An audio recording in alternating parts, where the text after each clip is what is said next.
There are moments in life when time doesn't just slow down, it fractures completely, and you find yourself standing in two worlds at once, the one you're physically present in, and the one that lives only in the chambers of your heart, where memory and longing intertwine, like vines around an abandoned garden gate.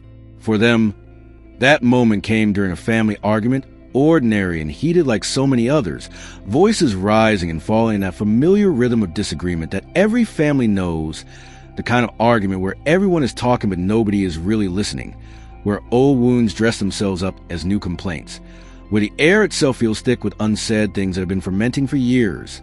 They were standing there, probably near the kitchen table or in the living room where these things always seem to happen, half listening, half retreating into that internal space we all go to when we'd rather be anywhere else. When suddenly, like a stone thrown through a window, your name cut through everything. Your name, not a similar name, not a reference or an illusion, but your actual name, spoken aloud in a tone that made it clear this wasn't the first time you've been discussed, dissected, disapproved of in rooms you've never entered. And in that instant, everything stopped. Not just the argument, but something deeper, something in the fabric of their reality itself. Their pulse would have been steady despite the chaos, suddenly hammered against their ribcage like something trying to escape. Their breath caught somewhere between their lungs and their throat, creating that tight, airless feeling you get when you're about to either cry or scream, but you're in a place where you can do neither.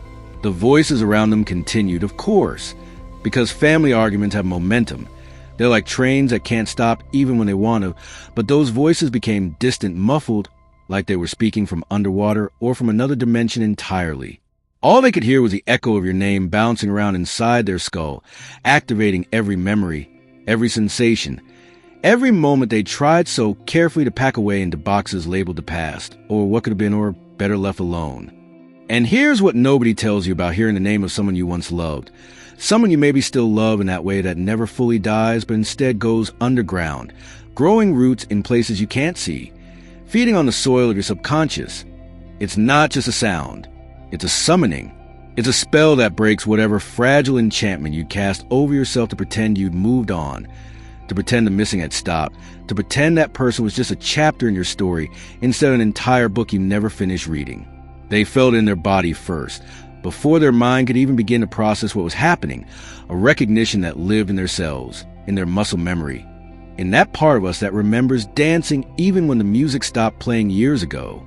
When your name was spoken in that room, surrounded by people who have loved them since before they had language or love, something ancient and primal activated within them, a protective instinct that transcends logic and leaps past all the reasonable objections their family was undoubtedly raising in that moment. Because here's what happens when someone speaks the name of your person, even your former person, even your complicated person, even your person who probably wasn't right for you according to everyone else.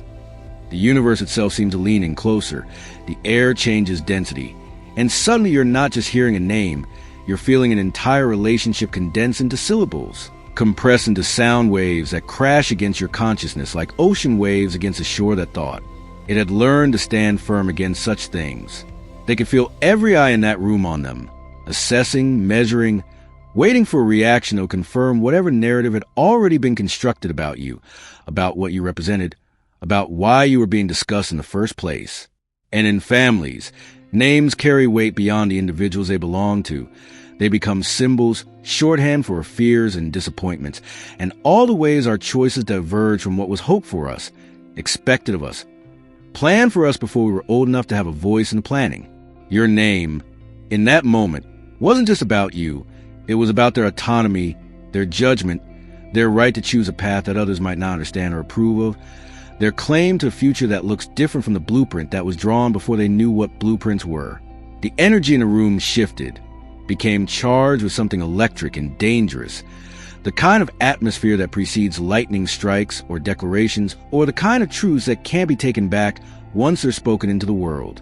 They wanted to defend you, to explain what nobody else in that room could possibly understand, because they weren't there for the quiet moments, the laughter that came from nowhere, the way you looked at them like they were the answer to a question they've been asking their whole life without knowing how to articulate it. But how do you defend the invisible? How do you make people understand connection that exists in frequencies they can't hear, in colors they can't see, in a language composed entirely of glances and timing and the space between words where real communication happens. So they stood there, caught in that terrible paralysis of wanting to speak, but knowing that anything they said would be used as evidence, twisted into proof of exactly what everyone already believed, that you were a mistake, a distraction, a detour from the life they were supposed to be living according to someone else's map. There are arguments you can win with facts and logic, with careful articulation and reasonable points delivered in the right tone at the right moment. And then there are arguments that were lost before they even began, because they're not really about what they appear to be about. They're about control and fear and the terror that grips people when they watch someone they love choose a door they can't follow them through. This was the second kind. As the words flew around that room, each one carefully aimed to dismantle what you meant to them, to reduce your significance to a list of concerns and red flags and all the ways you supposedly weren't enough or weren't right or weren't what they needed even though nobody else was living inside their skin. Feel what they felt when you were near. They realized something profound and heartbreaking. They couldn't win this argument because winning would require translating an experience that exists beyond language into words that would satisfy minds already made up. How do you explain that sometimes a person comes into your life and rearranges your entire understanding of what it means to be alive? How do you make someone understand that love isn't always convenient or sensible or approved by committee? That sometimes it's messy and complicated and chooses the worst possible timing and still manages to be the most real thing you've ever touched. They opened their mouth once, maybe twice, attempted to form sentences that would bridge the gap between what they knew in their soul and what could be articulated in a family argument on a random evening when everyone was tired and predisposed to worry rather than wonder. But the words dissolved before they could become sound, melted by the heat of their own inadequacy, because the truth was too big, too sacred, too intricately woven into the fabric of who they were becoming to be laid out for judgment on a kitchen table or a living room floor. So they absorbed it instead, let each criticism and concern and dire prediction wash over them like rain, soaking through their clothes, chilling their skin, but not quite reaching that warm, protected place deep inside where the memory of you lived, where the possibility of you still glowed like an ember that refuses to go cold no matter how much time passes or how many voices insist it should. They realized in that moment that some things can't be defended because they were never meant to be understood by anyone except the people living inside them. That love, real love, the kind that changes you at a molecular level, doesn't require the approval of witnesses, doesn't need validation from anyone who wasn't there in the moments that mattered, who didn't see what you were together when the rest of the world fell away, and it was just two souls recognizing each other across whatever distance or difference or difficulty separated you. Eventually, all arguments end, even the ones that feel like they could consume the entire night, even the ones where nothing gets resolved, but everyone gets exhausted enough to retreat to their separate corners, carrying their wounded pride and unchanged opinions with them like armor that's become too heavy to wear, but too important to remove. When they finally escaped to their room, closed the door behind them with a softness that belied the chaos still churning inside their chest, the silence that greeted them was somehow louder than all the voices had been, more deafening than any accusation or concern that had been hurled in your direction. This is the silence that lives in the space between what is and what might have been, the silence that holds all the conversations you wish you could have, all the defenses you wish you'd made, all the declarations your heart was screaming but your mouth couldn't form.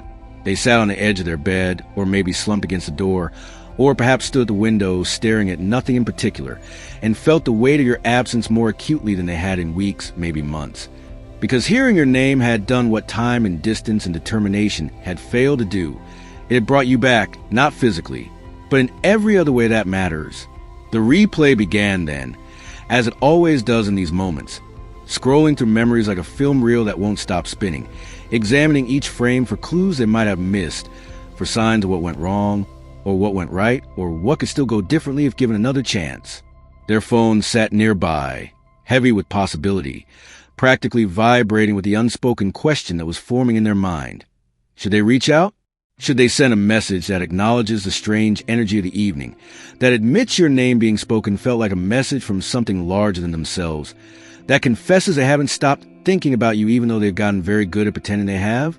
The doubt crept in then, that familiar voice that sounds like wisdom but is usually just fear wearing a sophisticated costume, whispering all the reasons why reaching out would be a mistake. why the past should stay in the past, why some doors close for reasons, even if those reasons are never fully explained or understood. But beneath that doubt, deeper than logic could reach, something else was stirring. A knowing that had nothing to do with thinking and everything to do with feeling. A truth that their body understood even if their mind was still catching up. Here's what nobody in that room knows. What they couldn't possibly understand because it's still forming in the quiet spaces of your younger love's consciousness. Taking shape like a constellation that only becomes visible when you stop looking directly at it and let your eyes adjust to the darkness. They're making a decision.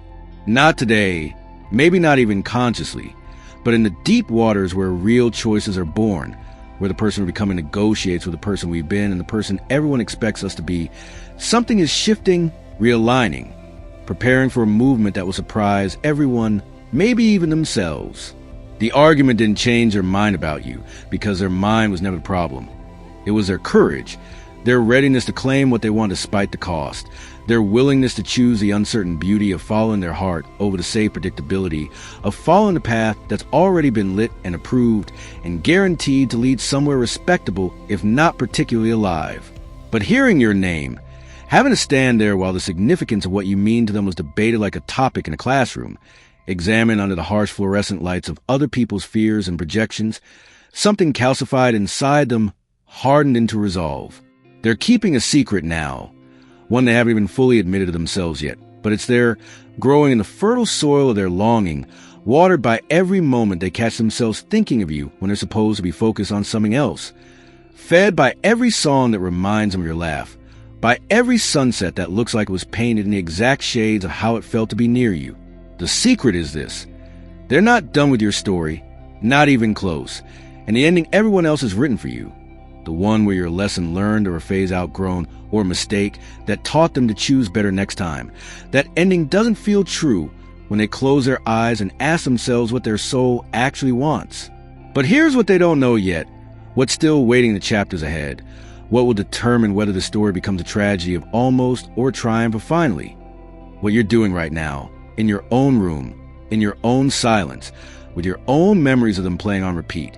Whether you're also feeling the shift in invisible threads that still connect you, whether you're also wondering if some arguments are actually invitations in disguise, if some moments of hearing someone's name are actually the universe's way of saying pay attention. Something is about to change. Someone is about to choose love over fear. But the question is, will you be ready when they do? Will you have kept that small flame of hope alive? Or will you have convinced yourself that closed doors should stay closed, that past is past, that people don't really come back, even when every fiber of your being is whispering that maybe, just maybe, some people are meant to find their way back to each other again and again until they finally get the timing right? But that's a story for another time, a revelation that's still unfolding in the space between what is and what's becoming. And if you want to know what happens when courage finally overcomes fear, when someone stops caring what everyone else thinks and starts honoring what their heart has been trying to tell them all along, then you'll have to wait and see. Because some endings are really just beginnings wearing disguises, and sometimes the people who seem the farthest away are actually taking the long road home to you.